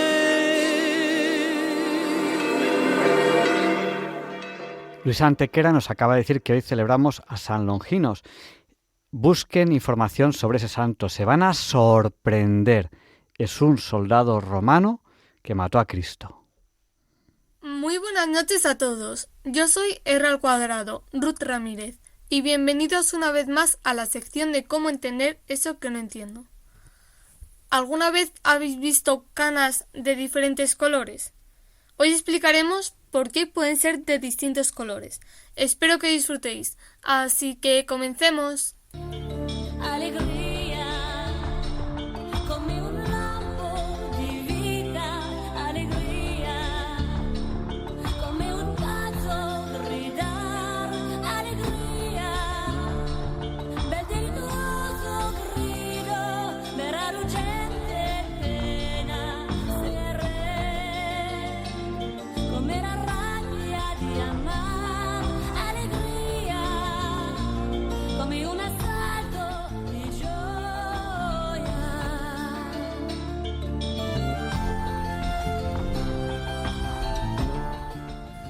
Seguramente habréis oído hablar de la melanina. Lo que no sabréis es que hay dos tipos de melanina. Esta melanina es la que provoca diferentes tonalidades en el pelo. El paso del tiempo provoca cambios químicos y biológicos en nosotros. Cambios como alguna mancha en la piel, arrugas o líneas de expresión y encanecimiento del pelo. Las canas no solo aparecen por el paso del tiempo, también hay factores genéticos y situaciones de estrés. También por déficits alimentarios, tabaquismo, higiene inadecuada o productos químicos que pueden dañar el pelo. Ahora, si vemos las canas desde la biología, las canas son pelos que no tienen pigmento, que es el que da el color al pelo, es decir, la melanina.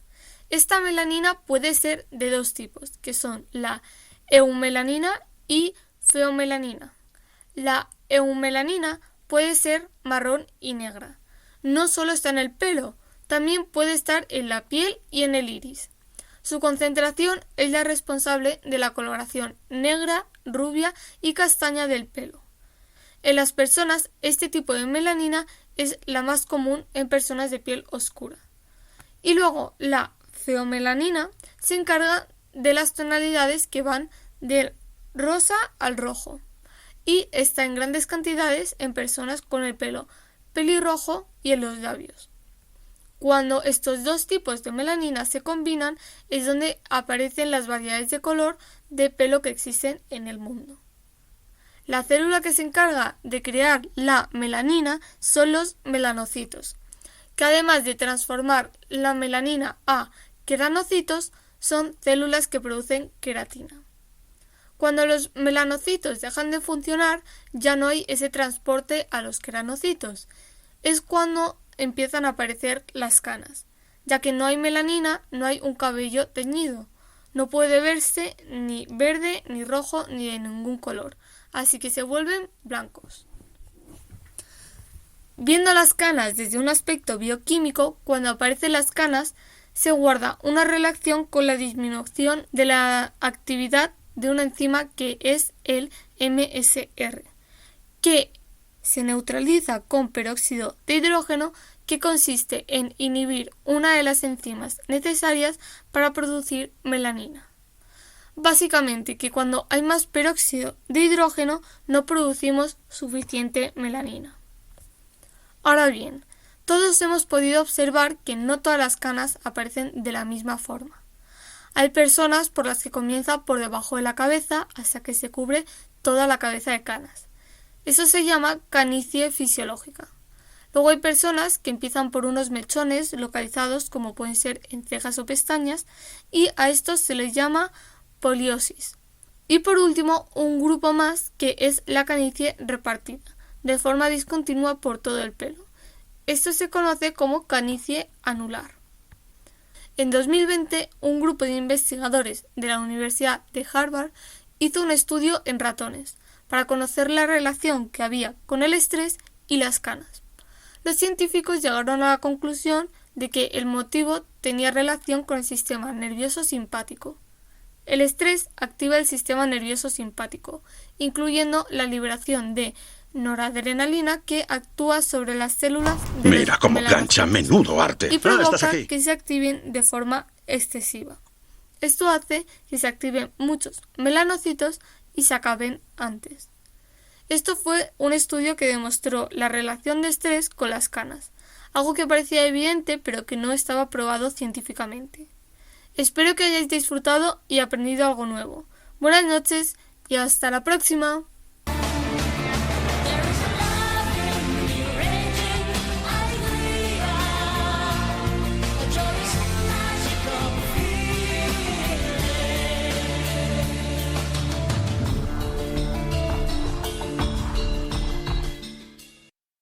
Y a continuación, el profesor José Manuel Amaya presenta la sección de curiosidades científicas. Buenas noches, señoras y señores oyentes.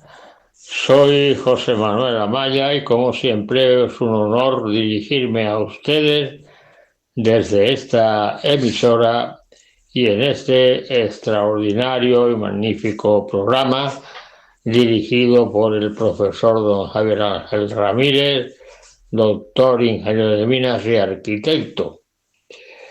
En estos días anteriores yo les he estado hablando de teorías generales y principalmente de teorías newtonianas y también de teorías de termodinámica, es decir, he pasado de Inglaterra, luego he pasado a Francia. También en Francia he considerado la revolución francesa de la física, con la matematización de lo que habían ya averiguado por el experimento. Y ahora quiero pasar a explicarles o manifestarles a ustedes un contenido de cultura bajo otro punto de vista y expresada en libros verdaderamente interesantes y en autores extraordinariamente sabios. Yo he sido una persona que cuando era mucho más joven, evidentemente ahora imposible, los sábados los dedicaba a salir e ir a distintas librerías de las más destacadas para ver lo que tenían de cultura, de libros buenos y sobre todo lo nuevo que había salido.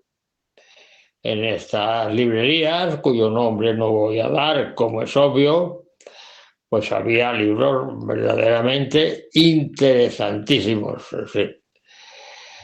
Y dio la casualidad de que en una de estas librerías encontré un libro curiosísimo y cuyo autor era de Málaga, justamente, me parece que era de Málaga, soy yo de Málaga también, era paisano, y cuyo nombre era el de Francisco José Rubia. Francisco José Rubia se formó en Alemania y luego después regresó a España y fue catedrático de la Universidad Complutense, de la Facultad de Psiquiatría, concretamente. Y luego después creo que también, ya hace años de esto, que fue director también de un hospital en Madrid. Era un hombre verdaderamente sabio, bajo el punto de vista del cerebro, y el título que tenía un libro suyo propio, era el libro fundamental, cuyo título era El cerebro nos engaña. Claro, leer ese título pues se queda uno un poco perplejo en el sentido de decir, o sea que lo que yo pienso es un engaño. Pues no, señor, lo que yo pienso es la realidad experimental y bajo el punto también, bajo el punto de vista teórico.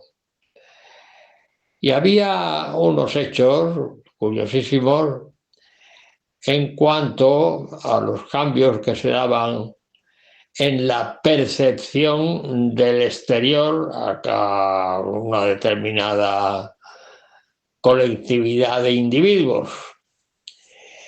Y era que en lugar de percibir un movimiento continuo de cualquier elemento, por ejemplo, un movimiento continuo de un automóvil, pues no percibían ese movimiento continuo, sino que el cerebro les manifestaba otro tipo de movimiento que era un movimiento discreto. Movimiento discreto significa movimiento en zonas determinadas, es decir, asaltos. Recorrían una determinada distancia, se paraban, volvían a recorrer otra determinada distancia, se volvían a parar y así sucesivamente iban recorriendo distancias y paradas, distancias y paradas, distancias y paradas, una discontinuidad del movimiento. Y eso lo percibían. Y se daban cuenta de que eso pues, no cuadraba con la realidad, evidentemente. Y luego también otra consideración curiosa es que también cambiaban los colores de las cosas. Es decir, que si una cosa era blanca, pues se veía roja, y si otra cosa era verde, pues se veía azul. Cambiaban los colores de las cosas. Y lo curioso también era que no distinguían el cambio de una realidad a una no realidad. Es decir, es como si hubieran visto esas discontinuidades durante toda su vida. Por eso el título coincide con lo real. O sea, el cerebro no se engaña. Claro, la realidad estaba engañando al cerebro de lo que percibía del exterior. Y en el libro se hace también una definición muy interesante de cultura. Y en eso, en el libro, se basa en un antropólogo importante llamado Merlin Donald. Entonces, Merlin Donald establecía una definición de cultura muy apropiada, evidentemente. Decía que la cultura es un sistema de conocimiento, un sistema colectivo de conocimientos y conductas. Yo agregaría también que la cultura es un sistema colectivo de conocimientos, conductas y creencias, evidentemente. Y distinguía tres clases de cultura. Distinguía primero la cultura episódica, en segundo la cultura mimética y en tercer lugar la cultura mítica. De manera que la primera, la cultura episódica, la misma frase, la misma palabra lo dice, estaba definida por episodios. De manera que un individuo, bueno, y además es una cultura episódica que se daba no solamente en el ser humano, sino que se daba también en los animales. Los animales tienen también su propia cultura, evidentemente. Entonces nos vamos a quedar aquí en la cultura episódica y el próximo día daremos la mimética y la mítica, bien explicadas, para no pasarnos tampoco en esta noche en la hora conveniente. De modo que buenas noches a todos y hasta la semana que viene, si Dios quiere. Muchas gracias, profesor José Manuel Amaya. Terminamos ya este programa de hoy. Gracias por haber compartido con nosotros estas 2 horas. Les esperamos la semana que viene, si Dios quiere. No falten. Les pedimos que nos recuerden en sus oraciones. Recuerden también sus oraciones a mi amiga Silvia Flotats, recientemente fallecida, por su alma. Le pediremos a San Juan Pablo II que interceda por nosotros para que se nos libre del mal y para que acompañe a Silvia al cielo.